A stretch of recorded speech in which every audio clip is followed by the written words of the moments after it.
빛을 잃고 한숨 가득한 삶은 주 친히 부르시네.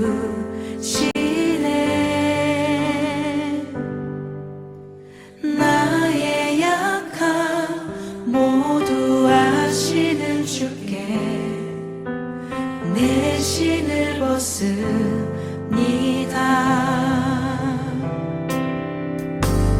낙심하고 고된 인생을 통해 주의 뜻 이루시네.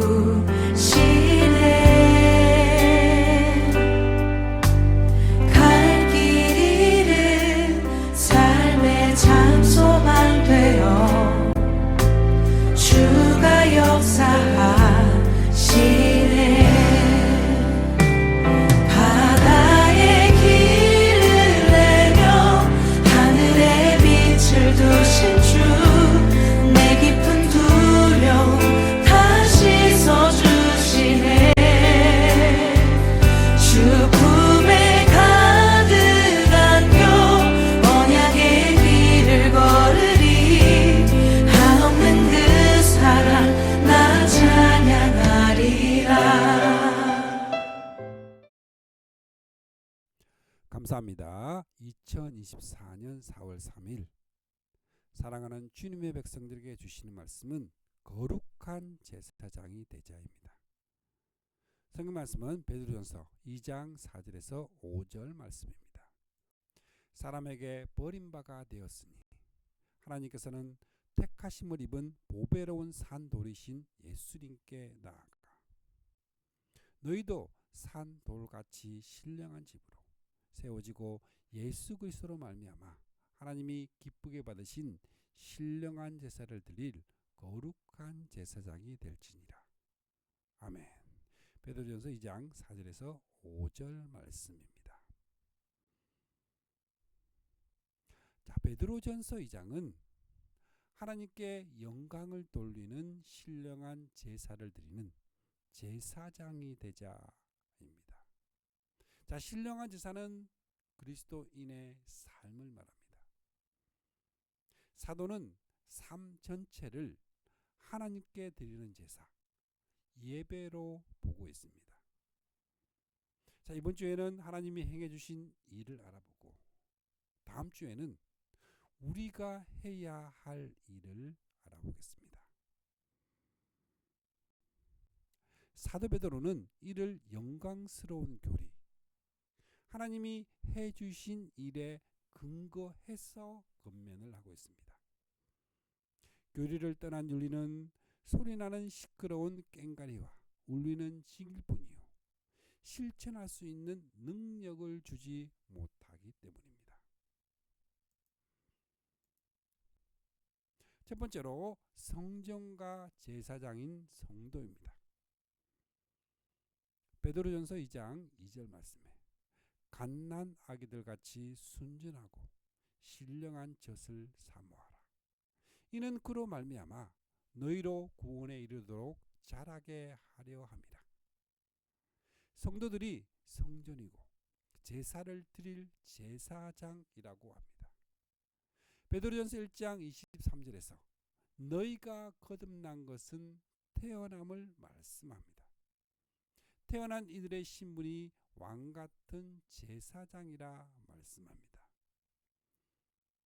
그럼 1절 말씀에 그러므로 모든 악독과 모든 기만과 외식과 시기와 모든 비방하는 말을 버리고, 자 1절에서는 먼저 버리라 하시고 2절에서는 사모하라 합니다. 버리라는 것은 거듭나기 이전의 구습을 가리킵니다. 5가지를 이야기합니다. 모든 악독, 모든 기만과 외식과 시기와 모든 비방하는 말입니다. 모든 악독은 마음에 도사리고 있는 악입니다. 모든 기만과 외식과 시기는 밖으로 나타나는 악입니다. 모든 비방하는 말은 입을 통해서 쏟아지는 악입니다. 이를 버리라 합니다.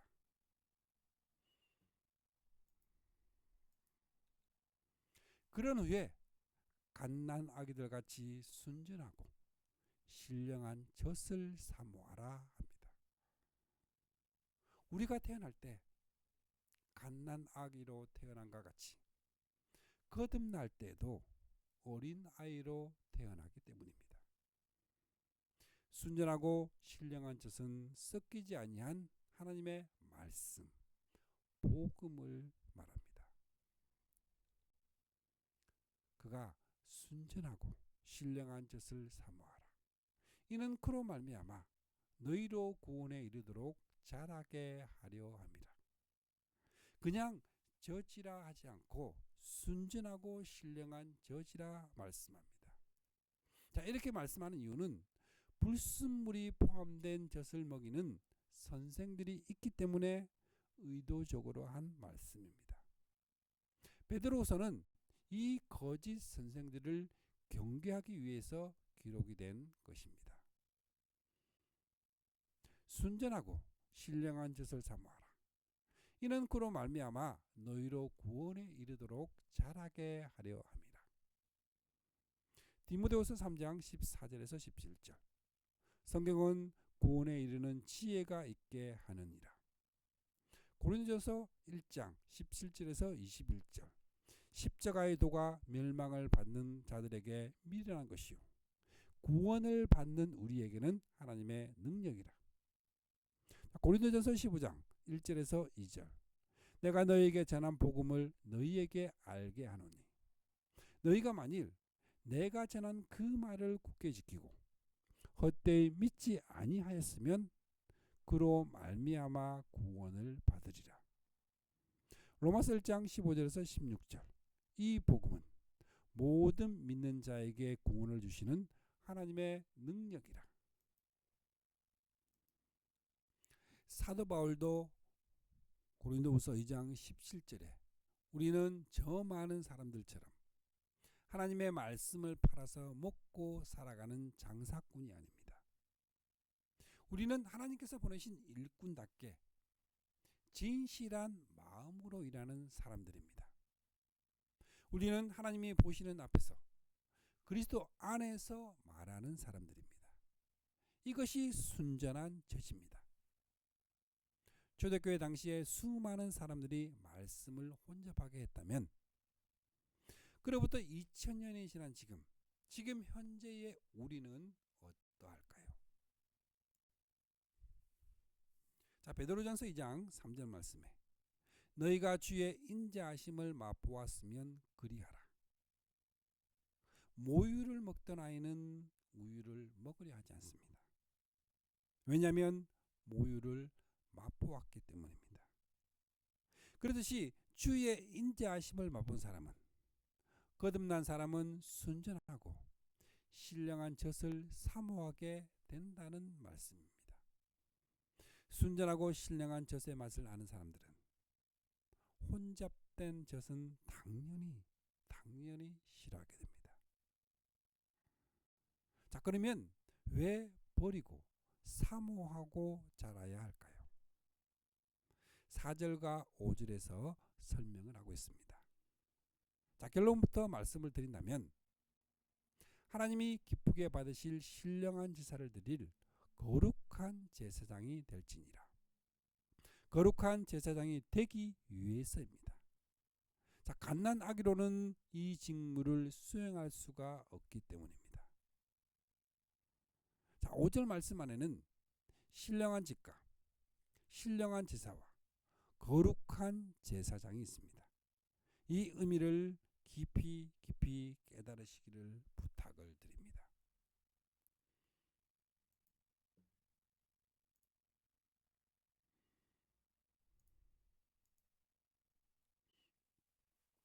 그리고 직과 제사와 제사장 중에 어디가 중요할까요? 중요한 것은 거룩한 제사장이 될지니라 이 사람에게 있습니다. 거룩한 제사장만 있으면 신령한 제사는 어디에서도 드려질 수 있기 때문입니다. 그러므로 교회의 사명은 거룩한 제사장들을 양육하는 것입니다. 이는 신령한 젖으로만이 가능합니다. 자, 다음은 신령한 집이 무엇일까요?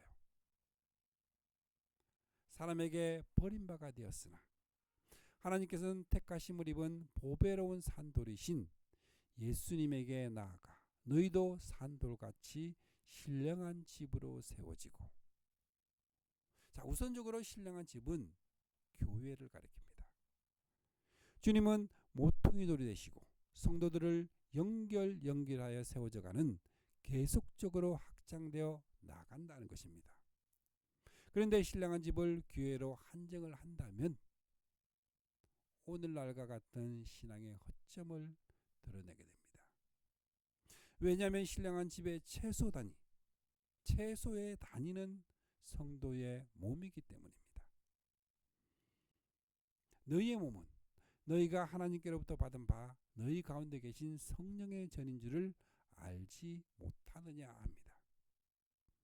이런 성도들이 2사람 이상 모이게 되면 교회가 됩니다. 두 몸을 합하여 한 몸을 이룬 가정이 작은 교회라 할 수 있습니다. 이런 가정들이 모여서 교회라는 공동체가 이루어지는 것입니다. 다음은 하나님이 기쁘게 받으실 신령한 제사입니다. 나 자신의 몸이 신령한 집입니다. 나 자신이 거룩한 제사장이라면 몸으로 하는 모든 일이 예배입니다. 택시기사가 운전하는 것도 예배예요.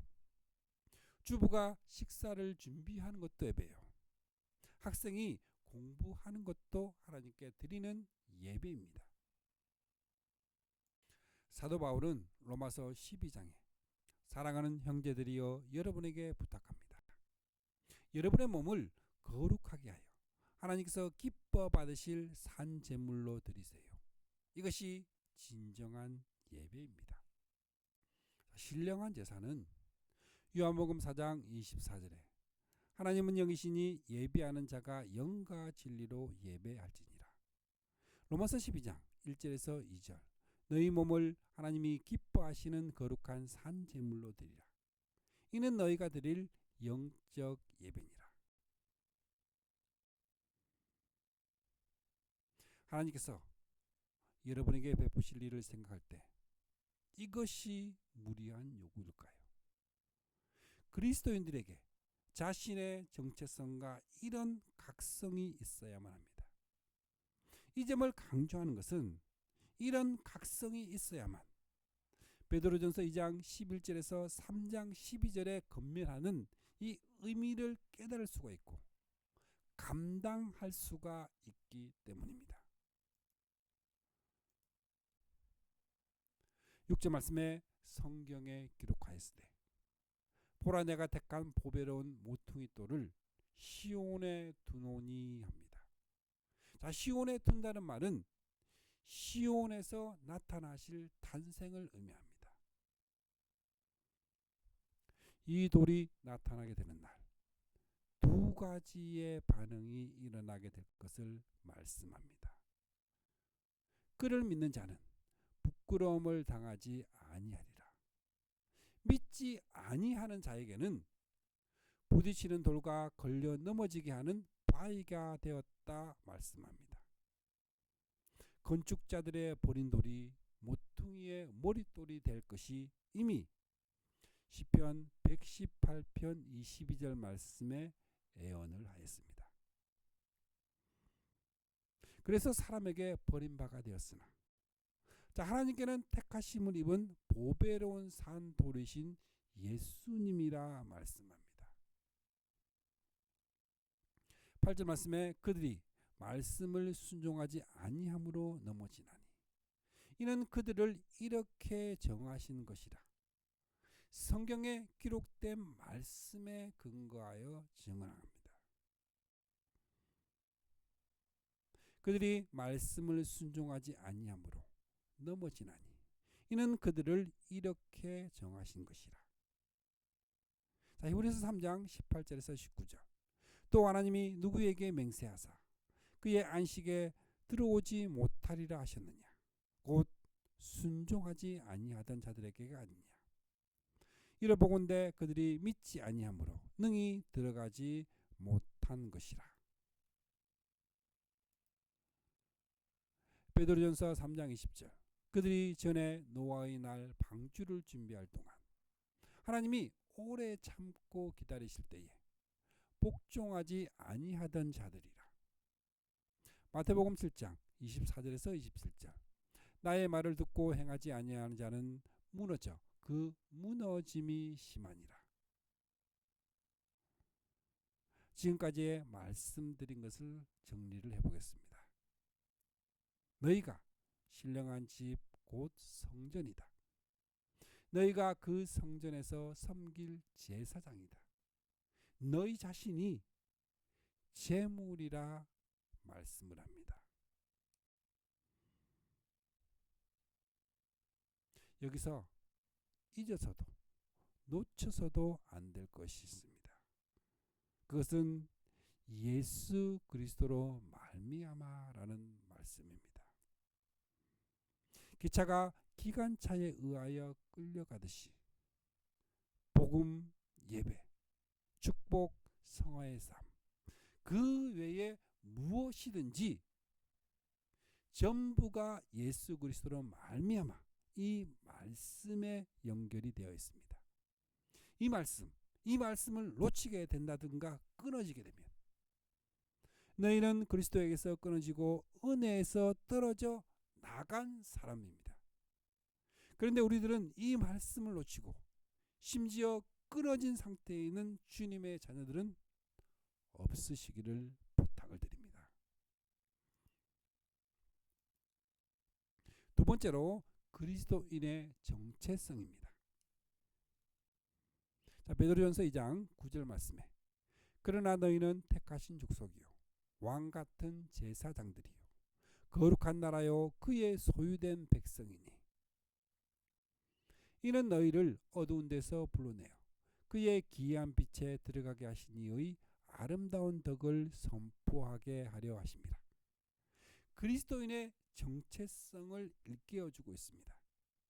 어떤 시련이 다가오고 더 큰 환난이 닥쳐온다 해도 그리스도인들이 자신의 정체성만 잃지 않고 있다면 능히 극복할 수가 있습니다. 너희는 이는 앞절에서 그들이 말씀을 순종하지 아니함으로 넘어지나니 한 이 그들이 말씀을 순종하지 아니한 그리스도인들을 가리키는 말씀입니다. 그러면 너희는 어떤 사람들일까요? 택하신 족속이요 왕 같은 제사장들이요 거룩한 나라요 그의 소유된 백성입니다. 이것이 바로 그리스도인들의 정체성입니다. 이를 예표로 보여주신 것이 바로 출애굽 사건입니다. 하나님은 애굽 바로의 노예 신분인 이스라엘 백성들을 유월절에 어린 양의 피로 구속을 하여서 자기의 백성으로 삼으셨습니다. 그 후에 하신 축복이 내 소유가 되겠고 제사장 나라가 되며 거룩한 백성이 된다. 그런데 저들은 그리스도를 배척함으로써 하나님께서는 너희에게 하나님의 나라를 빼앗아서 그 나라의 열매를 맺는 백성에게 주실 것입니다. 옮겨갈 것이라 말씀합니다. 이런 관계에서 야고보서에 흩어져 있는 12지파나 베드로 후서에 흩어진 나그네를 유대인의 디아스포라라 여기는 것은 수신자가 누구냐 하는 문제가 아니라 신약교회의 정체성과 연결이 되는 문제입니다. 나아가 다니엘서나 계시록을 왜곡하는 원인이 되는 것입니다. 그리스도인의 신분은 하나님의 자녀입니다. 지위는 왕같은 제사장이요 우리의 위치는 사망에서 생명으로 옮겨갑니다. 이 사탄의 지배에서 벗어나 홍해를 걷는 위치에 있음을 자주 묵상하시기를 부탁을 드립니다. 왕과 제사장은 기름 부음 받은 자로 그리스도를 예표하는 인물입니다. 구약 시대는 이 둘이 분리가 되어 있었으나 그리스도에게서는 하나로 통일이 될 것이 스가랴서 6장 13절 말씀에 예언이 되어 있습니다. 그런데 어떻게 우리 그들이 왕 같은 제사장이 되었다 할까요? 예수 그리스도로 말미암아 그리스도 예수 안에 얻는 구원으로 말미암아 하나님의 은혜로 값없이 의롭다 선고를 받았습니다. 바로 하나님의 은혜로 가능하여진 것입니다. 제사장은 만물을 대표해서 하나님을 섬기는 직분입니다. 왕은 하나님을 대리하여 만물을 다스리는 권세입니다. 하나님은 인류의 시효에게 왕 같은 제사장 축복을 주셨습니다.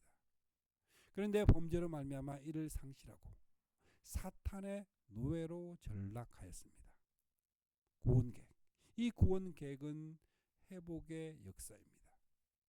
주님은 우리의 기업 물을 자가 되어 주셔서 이를 회복시켜 주셨습니다.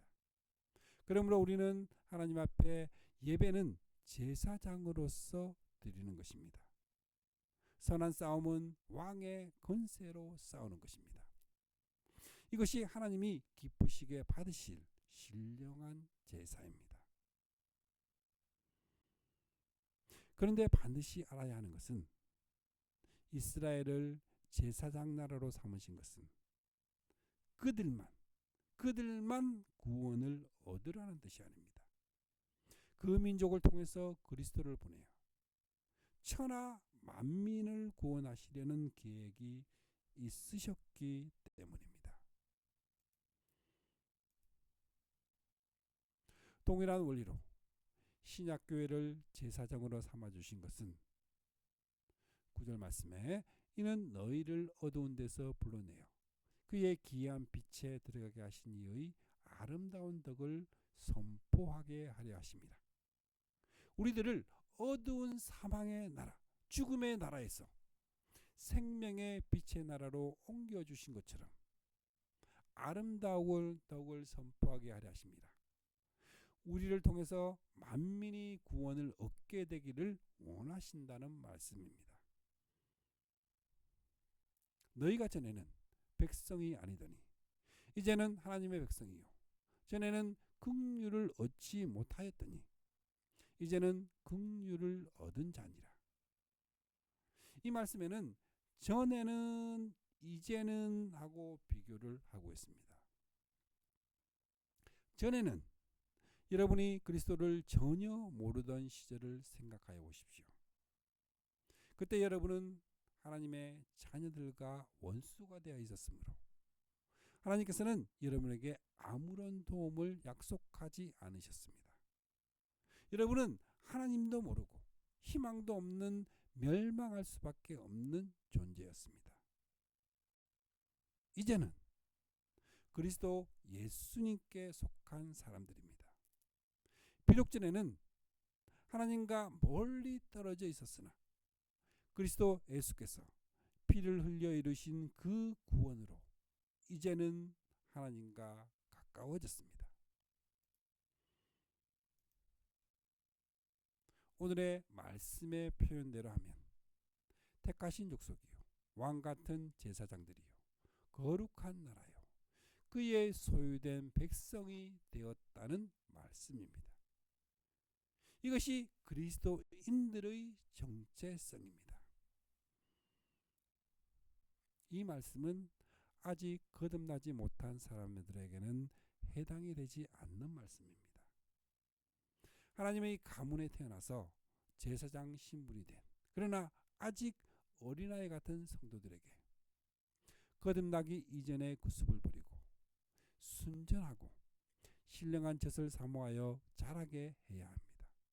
그리고 하나님이 기쁘게 받으실 신령한 제사를 드릴 거룩한 제사장이 되는 주님의 자녀들이, 주님의 백성들이 모두 다 되시기를 주님의 이름으로 축복합니다. 아멘.